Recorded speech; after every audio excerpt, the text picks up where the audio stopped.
မင်္ဂလာပါတဲလေးတို့ရေဒီထက်ဒီနေ့ငဆုပ်ရဲငဆုပ်ကြော်ထားတာလေးပေါ့နော်ငဆုပ်ကြော်ထားတာလေးဂေါ်တခါးကြီးလေးတွေကိုမိထက်ချက်မှဖြစ်တဲ့အတွက်ခရမ်းညင်သီးလေးကိုမိထက်စီတက်နေတာဖြစ်ပါတယ်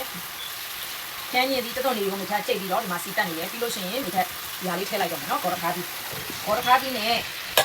ဒီငဆုပ်ကတအားလိုက်တာဒါတော့မြုပ်သီးပွားတော့မိအိမ်မှာရှိတာနဲ့ခါလေးပဲမိထက်ထည့်လိုက်တယ်ခါလေးမိထက်ငပြိုင်လေးထည့်မယ်နော်လွယ်လေးနဲ့မြန်လေးရဲ့အရှင်မဆိုတော့ဒီလိုမျိုးချက်ပြီးတော့ blog မရရတာကြာပြီပေါ့ဒီထက်လည်းမအားတာနဲ့အဲ့လိုမျိုး blog ကမရိုက်နေဒီတိုင်းနဲ့ဒါကတော့ဒါရှိဟင်ခတ်ဖို့ပဲဖြစ်ပါတယ်ရှင်ပြီးရင်ဒါလေးကတော့ဒီထက်ရဲ့မွေးနေအောင်ထည့်တယ်ဒါ garlic powder အဲ့တော့ရေးလေးထည့်ပြီးတော့မိထက်တို့တည်ထားလိုက်မယ်တည်ပြီးတော့မှနည်းနည်းလေးမနူးတနူးဖြစ်တော့မှမိထက်တို့ဒီငဆုပ်ကလေးထည့်မှာပါငဆုပ်လေးကကြော်ထားတယ်ဆိုတော့အရင်ကြက်စရာမလိုတော့နော်အဲ့တော့ရေးလေးနဲ့ချက်နော်